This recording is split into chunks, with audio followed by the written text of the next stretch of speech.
Même. On entre peu à peu dans une période électorale, celle des élections européennes, même si on y va doucement, hein, on attend un peu de voir comment les choses se dessinent, mais sur notre antenne, vous aurez l'occasion, bien sûr, d'entendre parler de sujets qui ont trait à l'Europe.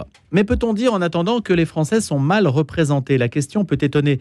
Je trouverai toujours que le gouvernant pour lequel je n'ai pas voté me représente mal, mais il faut aller au-delà de ce ressenti. Une société de plus en plus mobile, diluée, horizontale, peut-elle continuer avec la verticalité du pouvoir tel qu'il s'exprime dans notre système de représentation démocratique, à plus forte raison dans la Ve République? Roger Su, professeur émérite de sciences humaines et sociales à la Sorbonne, pose donc la question: pourquoi sommes-nous si mal représentés? Il en a fait un essai aux éditions Les Liens qui libèrent, et avec ce sous-titre, Le réveil citoyen, qu'il appelle de ses voeux. Le risque pour lui, c'est que la faillite de la représentation conduise à d'autres formes de représentation, puisque la démocratie, c'est une forme de vide. Comme le disait Claude Lefort, la démocratie, c'est l'avènement du pouvoir comme lieu vide. Et donc, c'est celui qui prend ce lieu vide d'assaut qui finalement l'occupe, pour le meilleur ou pour le pire, bien sûr. Bonjour Roger Su. Bonjour. Merci d'avoir accepté donc cette invitation. Alors, ce qui est un petit peu étonnant, c'est que on a toujours les dirigeants qu'on mérite. De quelque côté qu'on se tourne, finalement, l'époque, et ce n'est pas au sociologue que vous représentez qui va me contredire, l'époque produit finalement des représentants qui sont toujours à l'aune du système social qui les engendre. Oui, mais vous voyez bien que le premier parti en France, c'est le parti de l'abstention. Et que celle-ci progresse à des niveaux qui mettent en péril la démocratie. Donc ça, c'est un vrai sujet. Quant aux représentants, il s'agit d'une politique de l'offre, pour paraphraser les économistes, c'est-à-dire que on vous demande pas qui vous voulez, on vous propose un choix.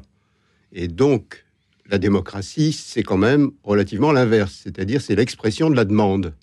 C'est ça la démocratie, c'est-à-dire comment des citoyens font entre eux association pour arriver à se dire « Ok, on se dote d'un certain nombre d'institutions et de pouvoirs ». On a complètement oublié ça. Pour vous, c'est ça le contrat social refondé? Ah, pour moi, c'est vous savez, on a rabattu le contrat social sur un contrat politique. Or, le contrat social n'est pas un contrat politique. Ou alors, il faut entendre le mot politique de deux manières. Le politique et la politique. Il faut commencer par le politique. Le politique, c'est vous, c'est moi. C'est-à-dire, c'est la société civile. Et ça, c'est là ce que j'appelle le premier étage du contrat social. C'est comment les individus se rencontrent pour discuter, pour débattre, pour proposer, avant de s'adresser et de s'articuler à la politique. Et la politique, c'est au fond un phénomène second dans une démocratie. Et ça suppose qu'avant, on soit passé d'une société civile un peu éparpillée à une société civique, qui a un sens, pour reprendre d'ailleurs votre slogan chez vous. Voilà, la vie prend un sens. Oui, que la vie prenne un sens, c'est-à-dire que les individus ne soient pas des individus isolés, d'ailleurs, ils le sont de moins en moins, mais qu'il y ait une vocation civique, impulsée d'ailleurs par les pouvoirs publics, pour que les individus se retrouvent et produisent ensemble quelque chose du bien commun. Je prends juste un exemple. La santé est aujourd'hui en péril. Les hôpitaux, c'est pas la peine de développer longtemps. Chacun le voit bien.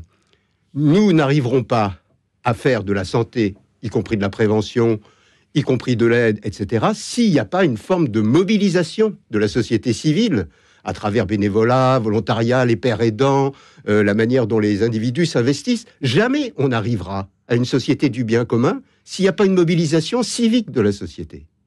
Et je pense que derrière ça, alors il y a des tas de choses qui se passent. Il y a le Secours catholique, par exemple. Qui est une énorme institution d'une certaine façon. Mais il y a le Secours populaire aussi. Il y a de grosses associations. Mais elles ne réunissent pas assez de monde et surtout, elles ne font pas l'objet d'une politique publique. Elles ne sont pas reconnues comme telles. Elles ne sont pas reconnues comme telles.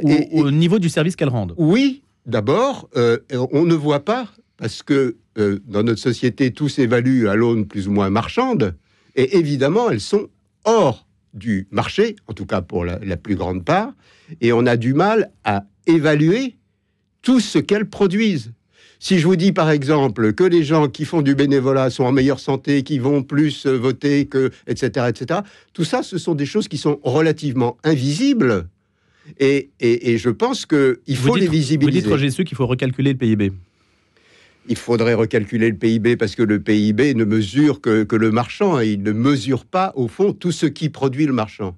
Et j'essaye d'expliquer pourquoi, par exemple, la question du travail, qui était au cœur de la citoyenneté dès la Révolution française, aujourd'hui est moins forte parce que, pour une grande part, le travail se trouve hors travail, c'est-à-dire se prépare avant, se prépare dans le care, comme disent les féministes, se prépare dans la formation, se prépare par toutes les expériences. Vous savez, maintenant, on vous demande un résultat au travail, on vous demande plus le process. D'ailleurs, on s'intéresse plus à la manière dont les gens travaillent vraiment. On leur demande des résultats. Ce qui veut dire que, vous voyez, c'est ce qui se passe à l'extérieur qui devient plus important que ce que reflètent les institutions. Et vous avez là, je pense, une clé dans la compréhension de la mal-représentation. C'est-à-dire cette espèce de décalage qu'il y a dans une société qui s'exprime de plus en plus en dehors de ces institutions d'elles-mêmes. Je vais prendre un autre exemple. Je vous prenais la santé, mais je vais prendre l'exemple de l'éducation. C'est quand même assez intéressant. Pourquoi l'éducation fait-elle aujourd'hui tellement problème ? Parce que là aussi, dès la Révolution française, il y a le travail et l'éducation. C'est les deux piliers de la République. Deux grands piliers. Parce que l'un, c'est la liberté, le travail, à l'époque. Et deux, l'égalité, c'est l'éducation. Qui, aujourd'hui, pense que l'éducation réalise une quelconque égalité ? Maintenant, ce que disaient des gens comme Bourdieu, vous savez, dans les années 70 sur la reproduction, maintenant tout le monde est convaincu. Tout le monde est convaincu que la grande matrice des inégalités, c'est l'éducation et c'est l'école. C'est l'héritocratie. C'est l'héritocratie. Donc c'est plus du tout la méritocratie, c'est l'héritocratie. Donc c'est une catastrophe pour la République et pour la représentation qu'on peut s'en faire. Mais honnêtement, Roger Su, pourquoi la gauche, et d'ailleurs vous le dites, vous dites que la gauche est un peu prisonnière du monde enseignant, en fait, de son électorat enseignant, qui est quand même le cœur électoral de la gauche. Pourquoi la gauche a-t-elle failli dans ce domaine de l'éducation ? Parce que la gauche est partie des grands idéaux républicains avec Jaurès, etc. Et elle s'est ancrée, en fait, dans cette origine qui en fait du travail le grand pilier de la citoyenneté, parce que on sait très bien que tout le monde ne va pas voter, etc. Donc le travail devient le pilier de la citoyenneté et qui fait de l'éducation aussi une valeur première.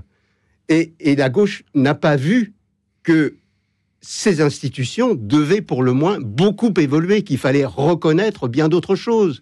Vous savez, par exemple, pour donner un exemple aux auditeurs, on a inventé la fonction publique, on a inventé les professions libérales, on a inventé l'auto-entrepreneuriat. Et on ne serait pas capable aujourd'hui d'inventer quelque chose qui permettrait d'aller au-delà de l'éducation telle qu'elle est aujourd'hui, c'est-à-dire, je pense à des tas d'expériences pédagogiques que les gens peuvent faire en dehors de l'école, et je pense au travail. Les gens qui travaillent dans les associations sont infiniment valorisés par les entreprises parce qu'on sait qu'ils y apprennent énormément de choses, qu'on appelle les compétences transversales. Ils apprennent énormément de choses. Les soft skills. Donc, oui, et donc, en fait, on est resté muré dans des institutions qui sont relativement déclinantes, sans voir tout ce qui se produit ailleurs, et surtout sans lui donner une visibilité et donner quelque chose de concret. Alors comment passez-vous, Roger Su, de cette politique de l'offre qui est celle dans laquelle on est et qui finalement nous laisse devant un choix insatisfaisant, résumons la chose comme ça, qui peut satisfaire une partie de l'électorat, qui peut satisfaire une partie de l'opinion, parce qu'on s'aperçoit quand même que quand un politique parle, eh bien, ça suscite des réactions. Il y a tout un écosystème autour de la parole publique qui fait que ça agrège encore quand même une grande partie du débat public. Mais grosso modo, comment passer de cette politique de l'offre à une politique de la demande ? Normalement, les partis politiques seraient l'expression de la demande qui s'organise. Oui, mais... Or, aujourd'hui, ils sont au plus mal. Mais vous voyez, ça ne fonctionne pas. Juste un mot par rapport à ce que vous avez dit sur la parole publique. Au fond, il y a quand même un jeu que Barre, l'ancien Premier ministre Raymond Barre, appelait le microcosme. Le microcosme qui fait que... Alors, je le dis d'autant plus que vous n'êtes pas dans ce cas-là, mais que la valorisation journalistique se fait beaucoup à l'aune de la valorisation des hommes politiques. Oui, totalement. Voilà, c'est ça. Donc il y a une espèce de jeu qui tourne autour de lui-même, un jeu de miroir, un jeu narcissique, et au fond qui ne donne pas la parole et qui ne donne pas la représentation véritablement. Alors, si, je veux dire, de temps en temps, il y a des citoyens qui sont invités. Mais pour répondre plus directement... On est dans le binôme média-politique. Oui. Comment sortir de ça? Et comment aller à la politique de la demande? Alors, la politique, malheureusement, la politique de la demande, comme elle s'exprime mal, elle s'exprime dans les mouvements sociaux. Et, bon, je ne vais pas du tout cautionner, évidemment, les gilets jaunes, mais je remarque que les gilets jaunes ont mis sur la table ce qui m'apparaît sociologiquement, moi, comme sociologue, être les grandes demandes qui, aujourd'hui, devraient irriguer le processus démocratique et qui ne l'irriguent pas. C'est-à-dire ? À mon avis, il y a 3 éléments essentiels. Le premier élément, c'est les éléments de reconnaissance. C'est-à-dire les individus veulent être reconnus. Moi, je dis facilement, tout le monde veut être quelqu'un. Avant, c'était des gens qui avaient, comme on disait, entre guillemets, de la classe. Non, aujourd'hui, tout le monde a de la classe, tout le monde a quelque chose à dire, et tout le monde veut être reconnu. Le deuxième pilier, c'est que, du même coup, la singularité individuelle, vous voyez, on est passé d'une individualité de masse à une individualité singulière. Je suis un individu parce que je suis différent de toi, de vous, enfin, etc. Donc la singularité a fait que la notion d'égalité s'est hyper renforcée. On n'a pas vu ça. On mesure encore l'égalité à l'aune de la distribution des revenus, ce qui est important objectivement. Mais subjectivement, dans la conscience qu'ont les individus d'eux-mêmes, la question de l'égalité a complètement changé. Donc, on est égaux par nos différences, écrivez-vous, plus que par nos ressemblances. On est égaux justement par la singularité. Et au fond, des gens qui cultivent leur potager peuvent trouver aussi bien ça que de faire d'extraction minière qui pollue la planète. Et est-ce qu'ils ont tort? Je ne suis pas sûr qu'ils aient totalement tort, sans jouer l'écolo de service. Donc, je trouve qu'il y a là une revendication d'égalité qui n'est pas vue, ou qui n'est vue qu'en termes... D'ailleurs, si on prend les inégalités objectives, elles sont d'autant plus mal perçues que subjectivement, les individus se vivent comme des égaux. Nous sommes rentrés dans une sorte de société des égaux. Le mot égaux, d'ailleurs, pouvant s'écrire des 2 manières, comme vous le savez. Avec un O et un UX. Oui, c'est ça. Et la troisième revendication... Donc la première, c'est tout le monde veut être reconnu. Ouais. La deuxième, c'est justement la singularité des individus. Singularité. Voilà. Et la troisième la troisième, c'est on veut être des citoyens qui ne soient pas des citoyens de seconde zone. C'était le grand revendication. Vous savez, c'était l'expression citoyen de seconde zone. Citoyen de seconde zone, c'est-à-dire on veut participer de la citoyenneté. Et ça pose la question, j'espère que vous me poserez la question, de savoir qu'est-ce que la citoyenneté aujourd'hui ? Où est-on citoyen aujourd'hui? Où se fait la citoyenneté aujourd'hui? Franchement, la question se pose. Je rajouterai une 4e proposition, en fait, qui était inscrite, vous savez, dans ces fameux cahiers de doléances qui ont été mal exploités. C'est dommage, parce que là, pour une fois, vous voyez, comme à la Révolution française, d'une certaine façon, il y avait une expression populaire. La 4e, c'était « on veut pouvoir s'exprimer ». On veut pouvoir prendre la parole. Michel de Certeau, jésuite, que vous connaissez sûrement, disait « prendre le pouvoir, c'est prendre la parole ». Ou « prendre la parole, c'est prendre le pouvoir ». Donc on veut pouvoir, le pouvoir de faire, pas le pouvoir politique, justement, le pouvoir de faire. On veut pouvoir prendre la parole. C'est pour ça que, d'ailleurs, ils ont développé le RIC, vous savez, le fameux référendum d'initiative citoyenne, on en pense que l'on veut, mais c'est l'expression, moi, qui m'intéresse. Donc voilà, ça, c'est la base qui, aujourd'hui, fait que... Mais il y a les réseaux sociaux, Roger Su, maintenant, donc c'est cause toujours, tu m'intéresses. Vous pouvez aller parler autant que vous voulez sur les réseaux sociaux. Hein. Absolument, mais ces réseaux sociaux, mais ça change pas de politique. Il y a à boire et à manger, il y a du bien et il y a du mal. Et donc, ce n'est pas eux qui nécessairement font de la citoyenneté. Ou alors, il faudrait les organiser de manière complètement différente. Je ne dis pas d'ailleurs qu'il n'y a pas de citoyenneté dans les réseaux sociaux, mais elle n'est pas organisée de manière à produire du collectif et du bien commun, comme je le disais. Parce que cette fameuse citoyenneté, qui aujourd'hui a disparu d'une certaine façon, alors qu'elle est revendiquée, Elle est revendiquée par tous. On veut de la citoyenneté et on ne sait pas où sont les lieux de citoyenneté. Est-ce que vous pouvez me dire les lieux où on est égaux et libres? Vous avez une idée des endroits où on peut se sentir libre et égaux? J'en vois pas beaucoup. Et ce qui caractérise, si vous voulez, d'ailleurs, la devise républicaine. La devise républicaine, vous savez, à l'origine, c'était liberté, égalité. La fraternité est venue pour des raisons chrétiennes, d'ailleurs, bien après. Elle est venue en 48, pour tout vous dire. Mais au début, c'est liberté, égalité. Pour des raisons chrétiennes? Pour des raisons d'humanisme. Si on va jusqu'au bout, non, mais je réponds à votre question, parce qu'elle est intéressante. La fraternité est venue parce qu'on s'est dit liberté, égalité, ça ne va pas ensemble. Donc on a un problème de conciliation entre ces deux grandes valeurs. Donc s'il n'y a pas derrière la fraternité, eh ben, ces deux valeurs dysfonctionnent au profit de l'un, au profit de l'autre, d'un côté l'Est, de côté l'Ouest, hein, pour dire ça, hein, comme ça, etc. Et ce qui est très intéressant, c'est qu'à ce moment-là, où on rajoute fraternité dans la devise républicaine, à ce moment-là, il y a des penseurs français, des philosophes français qui disent la devise républicaine devrait être liberté, égalité, association. Et pourquoi ils disent ça? Parce qu'ils pensent que la forme de l'association est la vraie forme qui permet de faire vivre à la fois la liberté et l'égalité. Mais Roger Su, on pourrait vous répondre que dans les associations, il y a les mêmes logiques de pouvoir, de domination, voire de tyrannie, de dysfonctionnement que dans n'importe quelle autre organisation. Il n'y a pas d'un côté le monde politique qui serait non vertueux et de l'autre le monde associatif qui serait idyllique. Non, ça c'est vrai. Il faut pas. Je ne suis pas manichéen. Voir les ONG aussi. Les ONG ont été mythifiées, mais on s'aperçoit qu'il y a eu beaucoup d'abus. On parlait des abus juste avant au sein des ONG. Je ne suis pas manichéen là-dessus. Je pense d'ailleurs qu'il devrait y avoir des régulations d'intérêt général pour les associations qui soient plus nettes et qui ne soient pas d'ailleurs dépendantes uniquement des pouvoirs publics, mais je pense que c'est un milieu qui devrait s'auto-réguler. Il y a une haute autorité du Conseil de la vie associative, je pense qu'elle devrait avoir beaucoup plus de pouvoir, elle devrait être pluripartite, et il devrait y avoir effectivement des normes beaucoup plus civiques, probablement, qui s'appliquent à tous, alors que là on est dans des régimes d'agrément, on est dans des régimes... Alors, il y a quand même une reconnaissance d'utilité publique. En principe, ces associations respectent, et ça c'est vrai, la question de la démocratie. Mais pour déverrouiller le système politique de la représentation, plus de référendums, plus de proportionnels, tout ça, ça ne suffirait pas? Non, parce que je pense qu'il n'y a pas de possibilité d'améliorer l'intérieur du système. Écoutez, si on prend la Convention citoyenne, c'est au maximum 150 personnes. Donc, on dit qu'avec 2000 personnes, on ne représente pas la France, mais 150, vous imaginez. En plus, les 150, ils doivent être libres, ils sont intéressés par le truc et tout, ils ne sont pas du tout représentatifs de rien.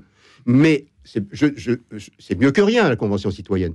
Mais quand je vous disais, les gens veulent s'exprimer, il faut trouver un mode dans lequel les gens peuvent s'exprimer. Mais s'exprimer, ça veut dire voter des lois? Non, ça veut dire participer de la construction du bien commun. Voilà. Alors, une fois qu'on est... Vous savez, par exemple, les gens qui sont dans les associations votent 3 fois plus. Parce qu'ils sont inscrits dans du civique. Quand je vous disais tout à l'heure, reconstituons le politique, faisons... Alors moi, si j'avais un mot d'ordre, voilà, on va lâcher le mot d'ordre. Passons d'une société civile à une société civique. C'est ça le problème. Parce que si ça n'est pas ça qui se passe, on voit très bien ce qui va arriver. Alors, c'est-à-dire que les gens... Oui, je vous en prie. On est d'accord là-dessus qu'il n'y a pas de démocratie sans un niveau élevé d'instruction et sans la transmission donc de valeurs civiques. Oui. Ça, c'est le préalable. Les Grecs l'avaient déjà imaginé depuis très longtemps. Bien sûr. Donc, tout repose là-dessus. Donc, à partir du moment où il n'y a plus de transmission de valeurs civiques, plus d'éducation familiale et plus d'instruction solide, le système périclite. C'est ce qu'on est en train un peu de connaître. Tout à fait.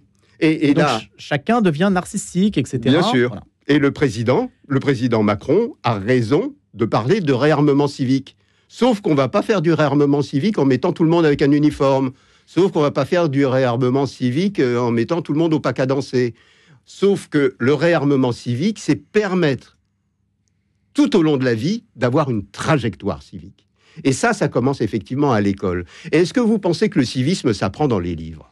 Franchement. Civisme... En partie quand même. Qu'on connaisse les grandes institutions de la République, c'est nécessaire. Mais la véritable expérimentation, c'est les conseils municipaux d'enfants. C'est la manière dont on peut faire une junior association sans avoir forcément la bénédiction d'un adulte. Il y a un rêve un peu, Roger Su, vous ne niez pas le rêve un peu 68 art, là? de la société autogestionnaire, etc. Il y a un peu un rêve. Et vous le dites d'ailleurs, hein, ouais. On n'a pas accompli mai 68. Non. C'est-à-dire que mai 68 a lancé des slogans qui sont toujours aujourd'hui...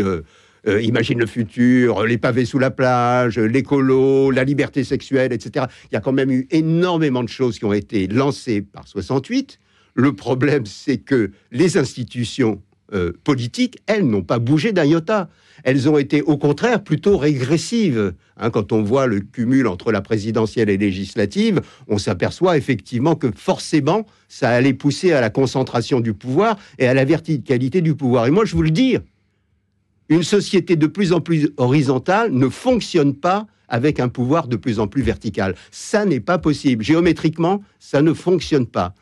Et pourtant, c'est comme ça que la crise Covid a montré que le haut pouvait tout à fait tenir l'ensemble par la peur et l'injonction. Oui. Donc la verticalité... C'est pas rassurant. Et qu'on s'y soumet. Ah ben c'est pas rassurant. Franchement. Vous, ce que vous craignez, c'est qu'en fait, la faillite du système représentatif aboutisse à l'arrivée alors de ce qu'on appelle les populismes, etc. C'est ça que vous craignez, c'est-à-dire vous craignez la polarisation autoritaire. Mais c'est le réel. C'est aujourd'hui. C'est aujourd'hui, quand vous voyez des lois, d'ailleurs, des lois anti-associatives, d'ailleurs, dans le contrat républicain, quand vous voyez quand même les amorces de concentration de la presse qui peuvent vous concerner, vous aussi, quand vous voyez tous ces phénomènes qui, au fond, nous amènent vers des glissements, vous voyez, c'est des glissements. Moi, je dis souvent, à l'époque, j'étais jeune étudiant, Giscard d'Estaing, aujourd'hui, ce serait un gauchiste. Enfin, je veux dire, le programme de Giscard, si vous le reprenez, donc vous voyez tout l'échiquier politique, c'est dirigé vers la droite. Et cette absence d'expression fait que les insatisfactions des individus se retournent et vont plutôt vers des formes d'extrémité, parce que les extrémités, ils arrivent à mieux vendre la démocratie que les démocrates eux-mêmes. Donc il est urgent. Voilà, il faudrait réarmer la société civile pour qu'elle soit une société civique. Merci beaucoup. Roger Su, pourquoi sommes-nous si mal représentés? Professeur émérite à la Sorbonne, avec le Réveil citoyen en ligne de mire aux éditions Les Liens qui libèrent. Je vous remercie, à bientôt.